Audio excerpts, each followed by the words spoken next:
does. He gives a block of time for each, the proponent, opponent, and neutral. I think that's a great way to handle it, and so we're going to start trying that in this committee. But for today, I did not give that fair warning. So for today, we're going to ask that each conferee limit themselves to 2, definitely less than 3 minutes, especially if we're hearing the first conferees. You know, you're the first time up, we're hearing new information, and we want any new information. But if it's repetitive, we do ask. Because actually, we're cutting it very close. I do know the committee members will have questions for you, too. So if you could make your, we do have your written testimony, and make your testimony as brief as possible, that would be helpful. We do have a couple of bill requests. I've got one. It's RS 0292. On the tax levies on education building fund, the 1.5 mil that the state collects. Any questions? Any objection to the request for the bill introduction? Seeing none, we'll make that request.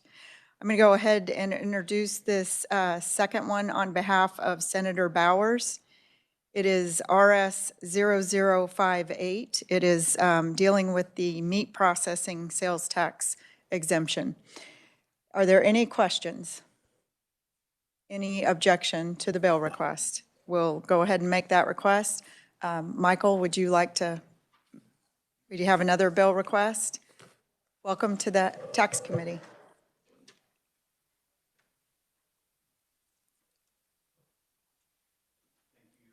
you very much.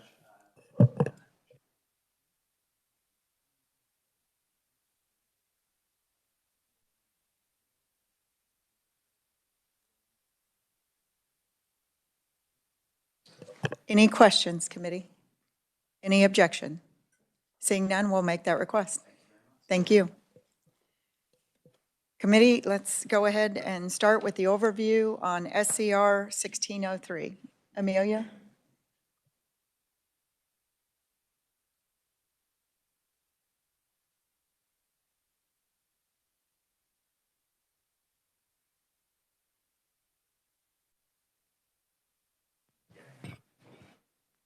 Good morning, Madam Chair, members of the committee. I am Amelia Kovar-Donahue, Assistant Revisor. Today I'm going to give you a briefing on SCR 1603, or Senate Concurrent Resolution Number 1603. It is a proposition to amend Section 1 of Article 11 of the Kansas Constitution as it relates to property tax. The resolution proposes to limit annual increases in the final taxable appraised value of all real property and personal property that is classified as mobile homes used for residential purposes. This limit would apply except in certain circumstances. For the assessment of taxation of property on and after January 1 of 2026 is when this would be effective. The amendment provides that the final taxable appraised value of real property classified in any subclass and personal property classified as mobile homes used for residential purposes shall not increase by more than 3% unless a lesser percentage is provided by law. The exceptions include when the property includes new improvements or there includes new construction or improvements have been made to the property, when the class changes, when the property becomes disqualified from exemption, when the property is first listed as escaped or omitted property or an error is corrected, when there are legal description changes in the land, and when title to the property is transferred, changed, or conveyed to another person or entity. In addition, the legislature has specifically provided the ability to define new construction or improvements and to enact other legislation to administer the provision. Also, all or any portion of the benefits of the valuation limitation may be portable or transferable under certain circumstances as defined and provided by state statute. As I mentioned, the effective date of the new amendment would be January 1st of 2026, and the resolution provides that the proposed amendment would be submitted to the electors at a special election called on November 4 of 2025 to be held in conjunction with the general election on that date. and I'd be happy to stand for questions. Thank you, Amelia. Committee, any questions? Senator Corson. Thank you, Madam Chair. One question about the portability and transferability that you mentioned on looking at page 2, lines 15 through 18. It says may be portable or transferable under certain circumstances as defined and provided by state statute. Are those currently existing state statutes, or is that contemplating that if this does get added to the Constitution, that there could be, the legislature could in the future prospectively add things around portability and transferability to state statute, or do those already exist? The current statutes do not provide for this. This would be in anticipation that if this became a part of the Constitution, the legislature would have the ability to put those provisions in place. Okay, that's how I understood it. I just wanted to double check. Thank you very much. Thank you, Madam Chair. Thank you. Committee, any other questions? Senator Klemp. Thank you, Madam Chair. So you talked about improvements to property and how it could allow for a reset. If someone puts a shed on a piece of property, does that allow for a full reset, or how would that work, or has that been defined yet? Senator, that's part of the portion that's to be defined by the legislature. Thank you, Madam Chair. Thank you. Committee, any other questions? Seeing none, thank you, Amelia. Thank you. We'll welcome our first conferee, Senator Thompson. Thank you, Madam Chair, and thank you, committee, for allowing me to come here today. You had my written testimony, so I won't belabor the points on some of those. I think the number one point I want to make is that we were sent here in this election to do something about this property tax situation. That was probably the number one issue that I heard at the door for 5.5 months. In fact, I ran into a gentleman 2 nights ago from Wyandotte County, lives in a small home that cost $30,000 to $40,000 to build, but is now appraised at over $300,000. He told me that every one of his neighbors that he knows has had to move because they've been priced out of their home by the valuation increases in the property. My concern is that the founders believed that ownership of property was a fundamental right of liberty. As such, if we truly valued liberty, property tax wouldn't even exist. So as we contemplate what we're doing today with this particular amendment, I would urge you to put the strongest restrictions on valuation that you can. Because what we're doing in Johnson County and my district is we're allowing the valuations of the appraiser to do the dirty work. Whereas the elected officials are not raising the mill levy, they can ostensibly say, well, we didn't raise your taxes.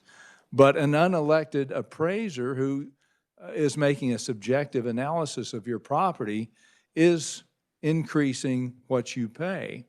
And so even a 3% increase, if you look at that over a 10-year period, that's a 34% increase because of the compounding. And over a 30-year mortgage, it's 142%. So even a cap of 0, you're still paying property tax even after you've paid off your home. And I think that's the big point. It's also inflationary. When we raise the property tax on businesses, they have to pass that along to their customers because they have to maintain a property value or a margin, profit margin. And so just some of these things I think you need to take into consideration. Like I said, I've made a number of points in my written testimony, but I think that most importantly, our taxpayers, our constituents are demanding something be done. Is this the perfect solution with a cap of 3%? I don't believe so. I would prefer a permanent cap on the valuation based on what you bought your home at, because that's the only true valuation. The only other true valuation is on the day you sell the home, because that's what the market would bear. But can we get there given the funding, revenue sources that our county and local government depend on?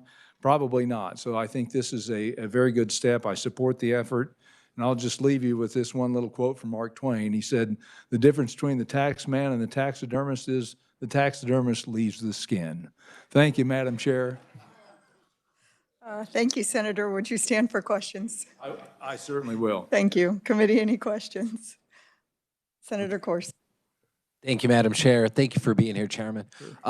Two questions, and I'm going to ask them now because out of respect for time, I don't want to ask them to all the proponents. So any proponent who wants to answer. But my two concerns are really around whether this could create a system where you'd have two substantially similar homes on potentially the same block.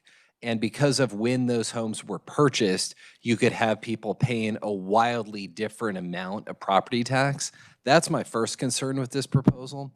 My second concern is I think we want to have a natural level of liquidity in the housing market, both with respect to people making improvements on their home and people buying and selling their home, getting into a home that is the right size for them. And I worry that if people are getting this really preferential tax treatment on their home, it's going to encourage folks to just stay in that home and really lock up the housing market. So those are my two concerns, and those are really concerns for any proponent who would like to address them. Thank you, Madam Chair.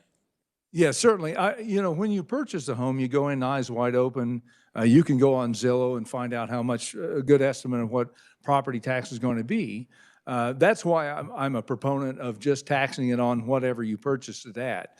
And as the home is improved and as the valuation changes in the market, then you purchase that home and you say, okay, that's what it's valued at now. Here's what the property tax is going to be.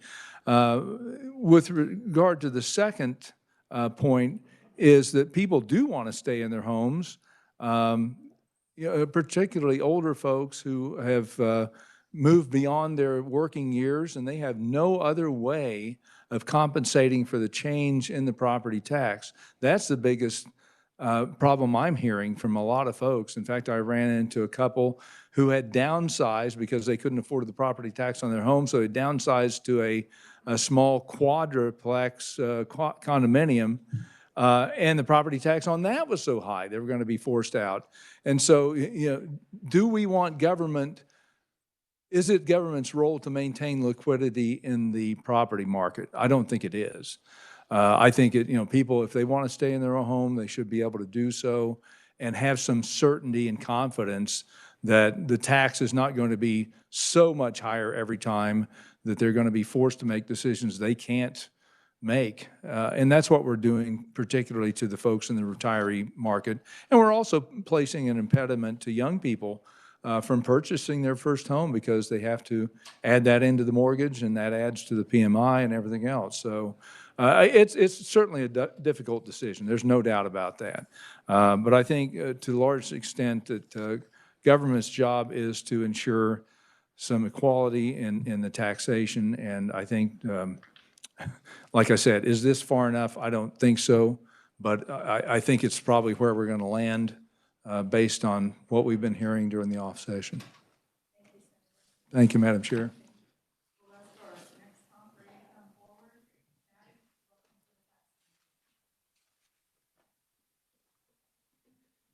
Madam Chair Tyson, thank you so much for the opportunity, and all members of the Taxation Committee, thank you. My name is Maddie Boughton. I'm the Deputy City Administrator for the City of Basehor, and I promise to be brief, and I appreciate the opportunity to provide written testimony as well.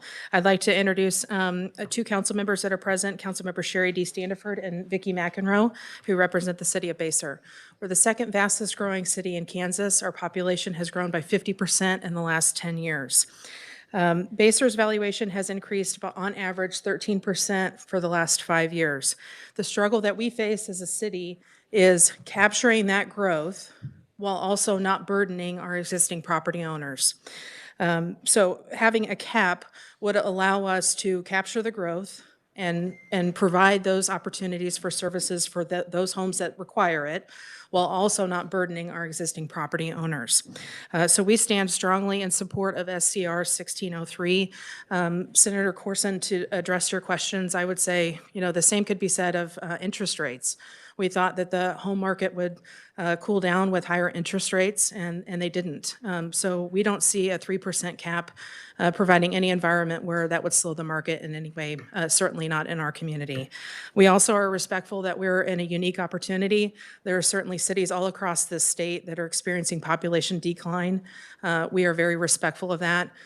We would simply say that, in those opportunities, the local jurisdiction would certainly have the opportunity to increase their mill rate if they needed additional funds for the services that they require.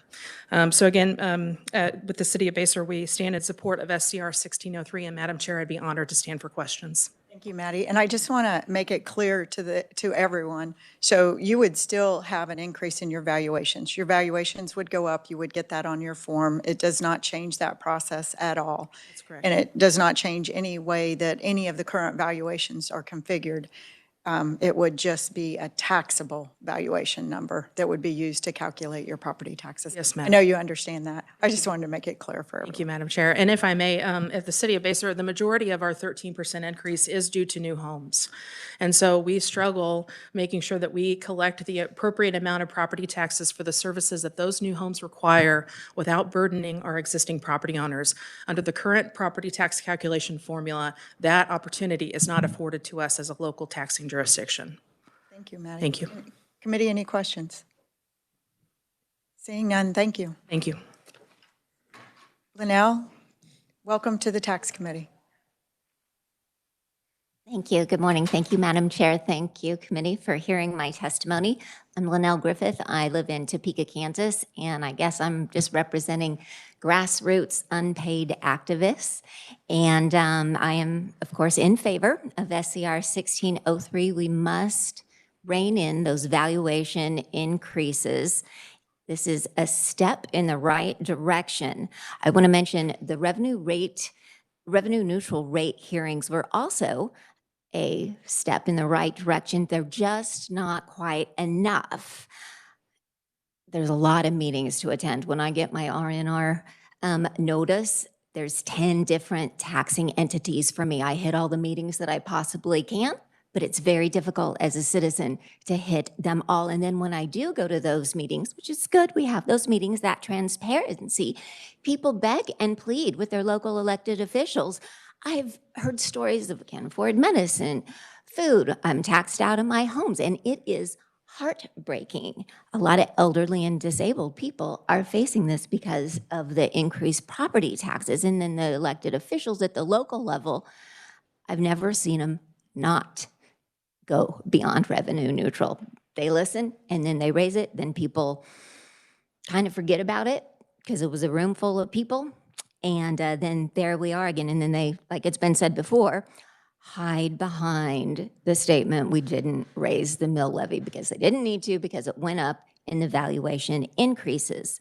So with no cap on those increases, we citizens just have an unknown, I call it theft. You already own it and they're just telling you gotta pay more and more. So we need to stop the hemorrhaging and increase the transparency. And I believe the Senate concurrent resolution helps do that. Now let's look to the future. We need to also, and this isn't for today, just planting a seed, look at what mandates at the local level can be reduced so that our local officials don't feel like they have to raise property taxes so much. What federal and state mandates can be reduced there. Also, like Senator Thompson referred to, he's left now, the California model, for example, whereas what you purchase your home at, that is your appraised value until you sell it and then the next person gets it. Beyond what's already been said, look at what that can do for a community, because you can go in and take a house that's run down, renovate it, and then you're making a better community, and you don't have a tax penalty for that. And that will open up the housing market, giving us more homes to live in, and just making our communities more beautiful. But today we're talking about SCR 1603, and I believe this is definitely a step in the right direction. And for legislatures, I see this as there's no political risk in saying yes, because ultimately the decision lies in the referendum. It lies with the public voting yes or no. I see more political risk in voting no on this, saying no, the public doesn't have an opportunity. So let's increase our tax revenue by attracting more people to Kansas with a good tax environment. We already have a relatively low cost of living, but I hear of people moving out because they can't afford the property taxes. So let's attract people to Kansas instead of running them off with runaway property taxes. Let's let the people decide if they want this cap. Thank you so much. Happy to stand for questions. Thank you, Linnell. Committee, any questions? Seeing none, thank you. Our next conferee is Mike. I'm not pronouncing last names right now because I think I'd butcher quite a few of them, so. German, it's Steben. I always say Stuyven, too. Thank you. Welcome to the committee. Thank you very much. My name is Mike Steben. I'm a county commissioner from southern Leavenworth County. Been a commissioner since 2019 and consistently have been hearing again and again and again from constituents about this issue of property taxes. We have to educate them about how much we have an impact on the property taxes because your property tax dollar is not entirely controlled by your commissioners. About 25 cents is the commissioners, about 60 cents on average is your schools, then your other political subdivisions, cities, library boards, townships. But I just want to, you have my written testimony, but I wanted to kind of be the, as an old statement, the mayor of Reelsville. I want to be telling you some of the things that are happening, really happening in southern Leavenworth County. Let's take the case of the widow. And she was married, and her family had a acreage down in southern Leavenworth County. They purchased it for $150,000 in the 70s or 80s. Now it's valued $450,000, $550,000, $650,000. She's paying taxes because of this valuation increase on that amount. When I answer the question, Senator Corson, the one concept in law is the reliance concept. People that purchased property at that time had a reliance that there would be a stable tax on their property. And that's what they relied on when they bought that property. They weren't expecting these huge, enormous spikes. And I've talked to people that have had to move out of their homes. So because they couldn't rely on the taxes remaining stable, they've lost their homes. They've had to downsize. They've had to move out of Kansas. That's the concern. That's why for the, I guess, and I know Senator Tyson's been working on this for many years. It's been like 3 or 4 years now and testified several times.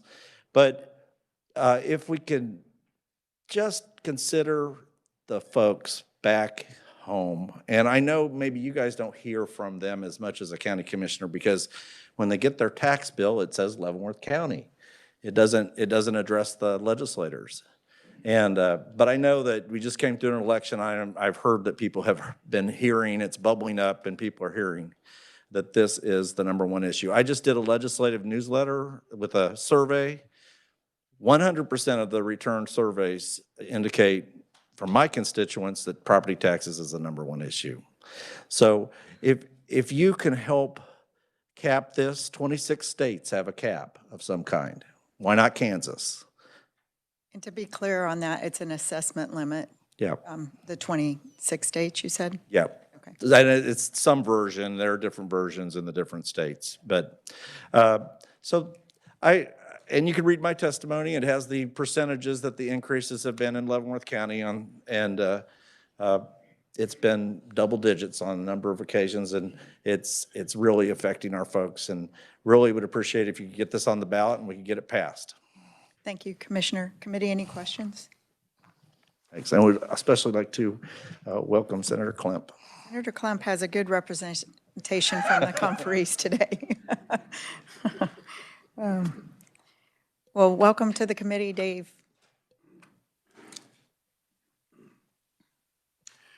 Morning, Madam Chair, members of the committee, Dave Trobert with Kansas Policy Institute.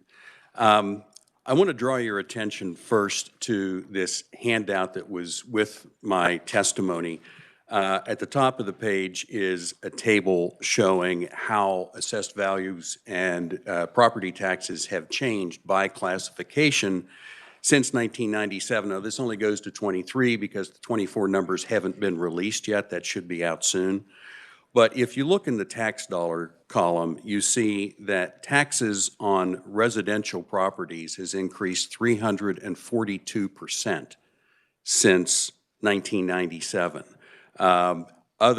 Overall real estate is up 296%. Now, this is at the same time while inflation was 80%. You've seen, if you look at the last two columns, you see how the burden has shifted from many classifications, mostly to residential. In 1997, residential property paid 39% of the property tax. Now it pays 55%. Commercial and industrial real estate is up. Many others are down, like ag land and mineral leasehold and state assessed. This has really hit homeowners especially. If you look at the table on the bottom, I know there's some concern that, well, if we do this, then local officials will raise the mill rate a lot. So here's a hypothetical. So if you start with a theoretical government entity with $100 million in taxable value, and they have a rate of 150 mills overall, then you can see in the second column, well, what if the valuation went up 15%? What typically happens, as we all know, is that the mill rate either stays the same or it goes down a little bit. So I took that from 150 to 148. It's a little over a 1% decline. That 15% increase in valuation results in a 13% tax increase. Now, with a 3% limit, in order to get that same dollar amount of tax, local officials would have to vote to increase the mill rate by 10%. And we all know they won't do that. They might increase it. I would concede that. They're not going to say, I want to vote to raise your taxes by 10%. They know they'd be run out of office. They can't hide behind the excuse that they've used before. So will the mill rate rise more than otherwise? Probably, but just a little bit. Nowhere near the savings this would produce for homeowners.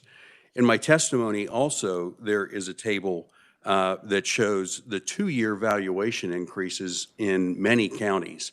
And I would emphasize that this is not new construction.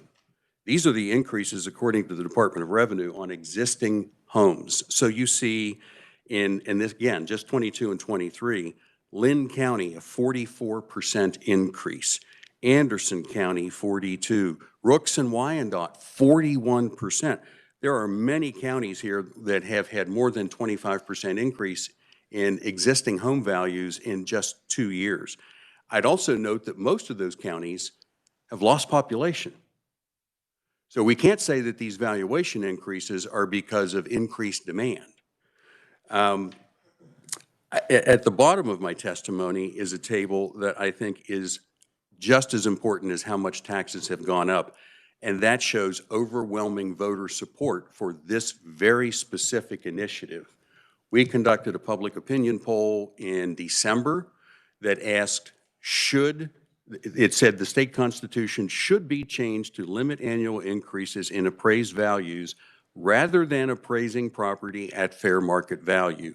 64% of Kansans said they strongly or somewhat agree with that. Only 18% opposed. And you'll see there that that sentiment is virtually the same across all geographic areas of Kansas and across all political ideologies. The majority of every self-described political ideology is in favor of this.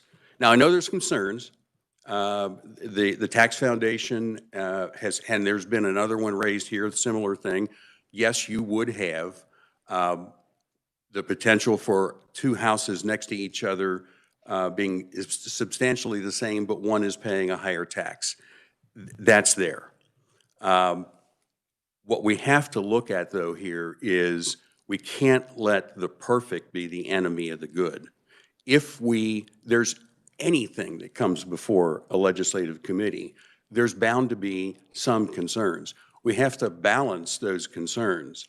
And in this case, if we say, well, this concern or that concern, whatever it may be, I can't vote for it because of that, What you're really saying is, then let's keep having double-digit tax increases on people who can't afford it. And with that, Madam Chair, I'll be happy to stand for questions. Thank you. I have a question on your first graph, the two-year valuation increase. Is that residential only or all It's property? residential only. Okay, thank you. Committee, any other questions? Existing homes, residential, not factoring in any new construction. Okay, I just wanted to be clear. And this would, okay. Committee, any other questions? Seeing none, thank you. Next is Randy Stuckey, and I do know how to pronounce Stuckey. Good morning, Madam Chair. Randy Stuckey this morning on behalf of Renew Kansas Biofuels Association. I appear before this committee quite often for various agribusiness interests, but this morning on behalf of Renew Kansas Biofuels Association, and that is the ethanol plants and biofuel facilities located across the state of Kansas, mostly in small rural communities that are very proud and fortunate to have those very large facilities in their communities. I say that because we are large taxpayers and very often in areas with small tax bases. And so property tax is a very important issue for those facilities, my members. And you can consider other similar complex properties that you might have in your area that this testimony might relate to. So we are not residential properties. You'll hear a lot today about how this impact on residential properties. Certainly, when you campaigned, you heard a lot about that. We all know that's the importance of that. For our members, we're talking about properties very hard to appraise, complex properties over $100 million in value. Very difficult for the local county appraisers to appraise those types of facilities. And for that reason, we have a lot of back and forth on the values. And so what that leads to many times is very expensive litigation. And that litigation can be go through the district court, past the Board of Tax Appeals, maybe on to the Court of Appeals. And at that point, you're talking about tens of thousands of dollars spent in finding the proper fair market value of that property. Why this bill is important to us is very, very obvious, is if you can cap that annual valuation increase at 3% or something thereof, rather than a jump of 10 or 12 or 20% every 3 years based upon maybe a new county appraiser or a different way they look at that property, which absolutely forces the taxpayer then to appeal that to the legal arbitrator through the Board of Tax Appeals and beyond. And that is our reality that we've lived in for over a decade now, since these plants have rolled off of their tax abatements and have been paying taxes, their valuation, we've been fighting over the value of these properties, these very complex properties, ever since. For that reason, for complex properties such as ours and others, we would say this is a very good policy for the state of Kansas and certainly for our industry and those like it to have some consistency and maybe get away with the tens of thousands of dollars that our members are paying in litigation fees just to find that proper and appropriate fair market value. So we thank you for bringing this, Madam Chair, the bill to the attention of all of us, and we support it for that matter. We have heard potential criticisms of a tax shift from residential onto folks like us, industrial properties. In recent years, we've all seen the jumps in residential property values. I don't know that that's the case. If you look 10 years back or 15 years back, where 3 or 4% value increase every year, it's kind of standard fare. For that reason, we think this probably makes sense at that 3% rate and isn't going to have the effect of that tax shift that you might otherwise see if you just focus on the values in the last 5 years. We could be wrong, but we'll listen to the other testimony. Thank you, Madam Chair, for allowing us to testify today. Certainly would stand for any questions at the appropriate time, as we do have kind of unique outlook on this bill. Thank you. You do, and thank you. Committee, any questions? Thank you, Randy. Thank you. Our next committee, I will draw your attention to written testimony for proponents, Debbie Detmer, Tiffany Allison, Jennifer Williams, and next up are the opponents. John, welcome, Donley, I can pronounce that too. Welcome to the committee. Thank you, Madam Chair and members of the committee. And I was not anticipating going first, so I was planning on being extremely brief. But since I'm here, appreciate the opportunity to testify on this concurrent resolution, this constitutional amendment. I am John Donley. I'm here on behalf of the 30,000 members of Kansas Farm Bureau. This is, I guess I'd start, you have my written testimony in front of you, and there will be conferees after me that can get into some of the finer details. But I would start this conversation this way is, I agree with nearly everything that was stated by the proponents. I think there's a problem here. I actually was thinking on the drive in from central Kansas this morning, I was like, oh, it's the middle of January of an odd numbered year. We're here talking about how all we hear about is property taxes on the doorsteps. This is my 10th election cycle that I've been working in this building, and this is what we do in January of odd numbered years. I really don't even need a legislative calendar anymore. This is how the process works. I guess the issue that I have with this is, and I admire and I appreciate the efforts that everyone's trying to do here in this constitutional amendment. We're trying to fix a problem. There's a lot of tools in the toolbox to fix this problem. We know that. We've done that. We put property tax lids on, or as I like to call it, a property tax sieve.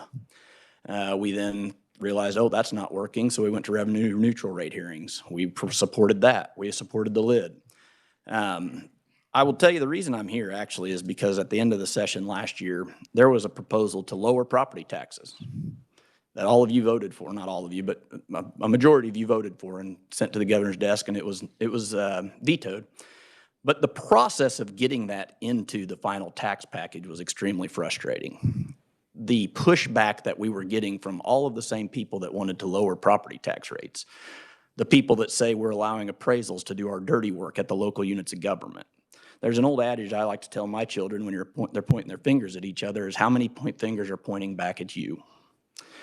The dirty work's been being done for the state as well on appraisals. Not only have we allowed appraisals to increase our 21.5 mills, statewide mills, to just keep increasing. And anytime it gets brought up, there's a lot of pushback about reducing that mill rate. Well, anyone that says you cannot reduce the statewide mill levy is wrong. You can do that. It's been done. 1997, it was done from 35 mills to 27 mills. 2003, from 27 mills to 20 mills. It can be done. So the reason we're here today is we just feel like this is the wrong tool. This is truly a tax shift. I agree, the pressures on residential values and commercial values, you'll see it in the Kansas Policy Institute paperwork on ag improvements. It's actually the highest percentage increase from 1997 to 2023. They are real. However, by shifting that tax burden over to other classes or other properties within the same class does not seem to be the appropriate answer to address all of your constituents' concerns. We are here today to encourage you to reduce the statewide mill levy, look at that as a more proper approach. That way we have broad-based tax relief and not a tax shift. So I'll stand for questions at the appropriate time. Thank you, John. A couple of statements you made. You must only pay attention to this tax committee in odd-numbered years because last week, the first 2 weeks of session, we were also dealing with property tax. That's fair. And we were very aggressive on quite a few issues, so thank you. The other thing is the bill that I introduced is to repeal the 1.5 mil the state has. So we have tried to address that. The 20 mil, just for clarification, I don't want anybody to think that is not state property tax. That is for K through 12 property tax. So clarification on it. The state does collect it for their books to get the credit for it, but it is a K through 12 tax. Senator Peck. Thank you, Madam Chairman. I will state from the outset that I need to be in Ways and Means. We're receiving the governor's budget, so I'm going to leave Mr. Donnelly after I ask my questions of you. I could ask him of everyone, but lucky you, you're first up. I appreciate this. You, in your written testimony, you made some references to a shift the property tax burden and create disparity in the property tax appraisal system. There are some 26 states, as we heard, that have some type of limit, some version on valuation or assessment caps. Do you have knowledge, the states that already have some type of an assessment cap, are they experiencing a tax shift and a disparity in property valuation? That's a very good question, and I would say everything that I've seen is anecdotal. I have not dove into the data. I will say I read the Wall Street Journal a lot. I read the Economist. I read lots of those economic thinking type publications. And I remember a very good article about the estate of Dianne Feinstein after her death in California and how the estate was struggling with the fact that her residence was taxed at such a low level and that there was, I don't remember the details of it, but the concern is that by having to sell that through the estate, it was going to astronomically increase the property taxes on that. So that's anecdotal. To say 26 states, I will tell you, I think we've all been around this process enough. Because so many states have done something doesn't mean it's right. It means it may be working for some, maybe working for other, maybe the political pressures are different for them. I guess so I don't have a good answer, and I can't tell you that I know the results of that. I would suspect that they are seeing some of the concerns that Senator Corson has. That would be my inclination. One more question, Madam Chairman, before I exit the room. You indicated that you admire and appreciate the effort. And then you say that you, in your testimony, we encourage you to look at proposals that reduce the statewide mill levy, which we're looking at and Correct. is beneficial. Is that, since you're representing Kansas Farm Bureau's answer to the problem of property taxes? Or do you have additional things you would urge that we do? Because property taxes, we've got to get control of them somehow, Mr. Donnelly. And so I just thought I'd see if Farm Bureau, if that's their only answer, that's not good enough. It's good, but not good enough. Are there additional things that Kansas Farm Bureau would like? What we would encourage you to do is, I believe in my testimony, and I don't have the words in front of me, but basically we want a fair, equitable tax system that treats land and agricultural production fair. I don't think there is any argument that this would, albeit maybe small in the mill rate shift that one of the previous conferees mentioned, that shift will go partly to agriculture right now because of the downturn in the agricultural economy. So when I'm hearing from our members at our annual meetings and other meetings that I attend, when I'm hearing their concerns about property taxes all of the time as well, I don't think I would be doing my job to not come up here and at least voice our position on a proposal that would increase our property taxes. I mean, it will shift it to agriculture in the current environment. In the future, we may be the beneficiary of it. I don't know. So yes, there's lots of other things. I mentioned the toolbox. There's a lot of tools in here on property taxes. I also would say that there is often a lot of political pressure to look more at residential naturally because all of your constituents live somewhere. Well, nearly all of your constituents live somewhere. So that's a natural inclination. I understand that too. But our job is to ensure that we have a fair and equitable system. Does that answer your question? Not really, but I appreciate the attempt. I didn't figure you'd like it entirely. So we are limited on time. I'm curious. I know you're saying this is a Farm Bureau position. I perused the resolutions for Farm Bureau, never saw anything that spoke to this. You know, I'm a big fan of Farm Bureau. My first computer science job was developing software for Farm Bureau. I actually had quite a few of your members call me, and they are interested in this legislation. So how did you derive that Farm Bureau is against this policy? Well, I would say exactly what the data is showing, that if you reduce and cap the valuations on on properties that are increasing rapidly, specifically residential right now, there will be a subtle tax shift. And if I'm not here to represent Kansas farmers and owners of agricultural land when that tax shift is going to increase their mill rate, I'm not doing my job. Do all of those farmers or most of those farmers and landowners also own homes? Absolutely. So do you know where they would fall on this policy then? I know where our policy falls. It's right there Could in you there. send me that language? I'd like It's to in my see it. testimony. Thank you. No, okay, from the resolution. Yes, that's our policy. Our resolution book is our policy. That position has been in our policy book for many, many, many years. I will tell you, it's also my job to determine when is the appropriate time to react to legislation. And I'm being very blunt with you. We have not engaged very publicly on this one. I've always kind of thought it was a bad idea, or not a completely thought out idea. There's better approaches. But I will say the way the legislature reacted to property tax relief and the governor reacted to property tax relief, broad-based property tax relief last year was very frustrating. So we thought we're going to be a little bit more aggressive to get broad-based property tax relief. And this, in my opinion, doesn't provide that. It provides a shift, not true broad-based relief. Okay, thank you. Any other questions, Senator Owens? And then Senator Schallenberger. Thank you, Madam Chair, and thank you, John, for being here. We need data. I know the Farm Bureau. You guys have an amazing organization and a multi-state amazing organization. And if this true tax shift exists, then other states that have done this same thing should be able to provide that data. I assume that it's the intention of the chair to vote on this in the very near future.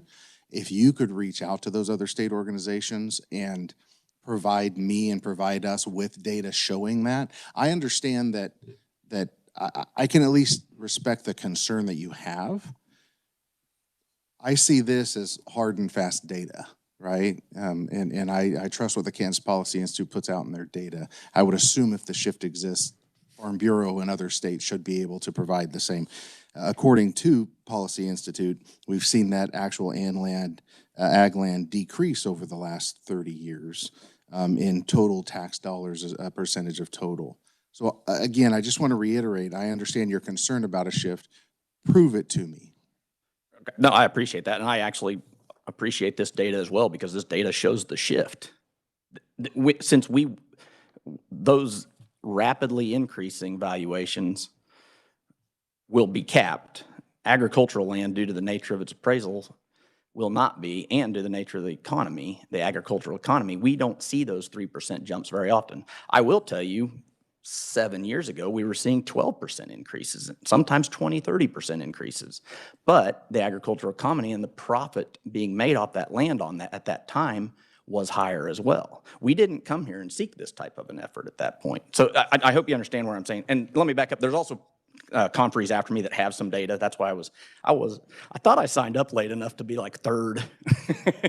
No problem. I'll reserve the rest of my questions for later. I'm kind of in the same boat as Senator Peck. I'm supposed to be in Ways and Means, but I really want to understand this. Yes, and committee, I'm going to ask, and this is very unusual, but I want to continue the conversation. I want the conferees to have as long as possible. So would the committee be, would there be any objection on continuing the hearing after session today? Would that be fine? Okay, okay. So Madam Chair, I do have a commitment, or after session today. we're going to finish with you. Gotcha. I'd say. Oh, If you can get me out of here by 3:30, I'd appreciate it. I didn't, I just meant we're going to, Senator Schallenberger. Thank you, Mr. Maybe I can finish you up right here. The 2 points and questions that I have, and I don't know how, and some of these I'll make for the benefit of the real world watching out there. You're right, and I'm not the least bit surprised you're in here doing what you do. So, and you're paid to do it, and you do a great job.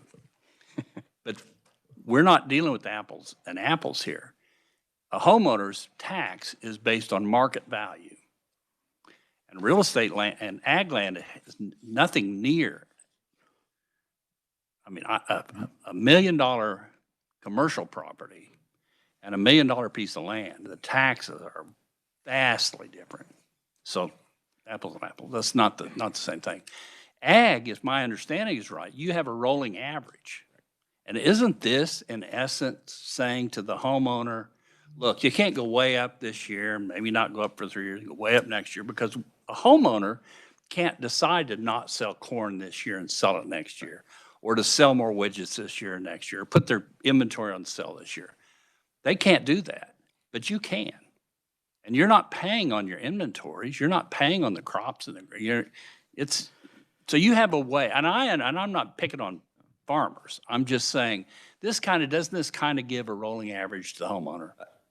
I appreciate that point, and I think you raised some very valid points. I would push back a little bit that, I mean, if it doesn't rain, we don't have anything to sell. If the markets are bad, you're trying to beat the markets. You don't just sell. That's actually one of the problems with agriculture. Grandma. No, I understand. It kind of goes back to my original point. Nearly everyone that's providing testimony today is saying the same thing. It's just what approach do we take here? I appreciate your point on an 8-year rolling average. I have actually, the last time we had the use value discussions, what was that, 2010 when that really got hot, I believe? We don't want to go there again, Madam Chair. Culture. Yeah, I remember that name. Anyways, we we at that time actually suggested, well, if residential really likes how agriculture is valued, go to an 8-year rolling average and go to an income-based appraisal process. I think what you'll find is that fair market value and income-based appraisal on residential property more closely mirrors each other. Ag has some definite, I mean, there's some uniqueness to the agricultural economy, as you recognize. That's why we ended up with use value appraisal. But I also like to remind people we're also assessed at a much higher, 3 times higher rate than residential value is. So it goes back to the toolbox thing. I appreciate your points. I think you have you have some valid points. I would encourage you to think, okay, if residential wants an 8-year rolling average, you can do that too. Create an 8-year rolling average for residential, create income-based appraisal processes. I think that would be a good discussion. I'll probably be back in here again and hopefully not be put up first again. But anyway, so I have to be careful. These are always difficult conversations because we all actually generally agree. I mean, I'm fully supportive of Chairman Thompson's opinion of getting rid of property taxes. I'm a libertarian at heart as well, so. So, and thank you, John. And I had nothing to do with the order of this list today. I totally understand. And I got to tell you, blame John. I did get called, by one of the Farm Bureau board members, and it's not one that I see every day. And he's very receptive to this and wants it. And so I was surprised to see you guys in opposition when I had that call. So I'm being very candid. And I wasn't going to push this year. I had told people the House isn't going to move on it. Ag people don't want it. But there was enough push from our body, and I'm listening to them, and I'm 100% behind the effort. And I know you're listening to me too, Yes, Madam I Chair, am. so I appreciate that. Absolutely, I do. Yes. Senator Klum. Thank you, Madam Chair. And thank you for the response. I think it's a robust conversation. I'm anxious or excited to continue it at 3:30 or after session. But I just want to say thank you to one of the greatest little cities in our great state of Kansas, Baser. And thank you for coming and talking. We also had Commissioner Steben, and we also have a past representative and current commissioner, Commissioner Dove, here with us as well. So Leavenworth and our county was well represented. And if you haven't had a chance to go to Baser and see that wonderful little city, I would encourage you to do so. Thank you. Thank you. I'm trying to represent the other 104 counties. I hear you. There you go. No, I appreciate that too. Thank you. Interesting. So any other questions for John? Thank you very much. Thank you, Madam Chair. Appreciate it. Thank you. So are there any of the conferees that cannot be here this afternoon that would like to, that are opponents? Okay. Okay, you can all be here. That's wonderful. So we will reconvene. We'll try to get this room. I'll announce it from the Senate floor at 2:30 where we will be meeting. Thank you guys for your help and effort on this, and committee, thank you for your work. We'll see you again approximately 3 o'clock.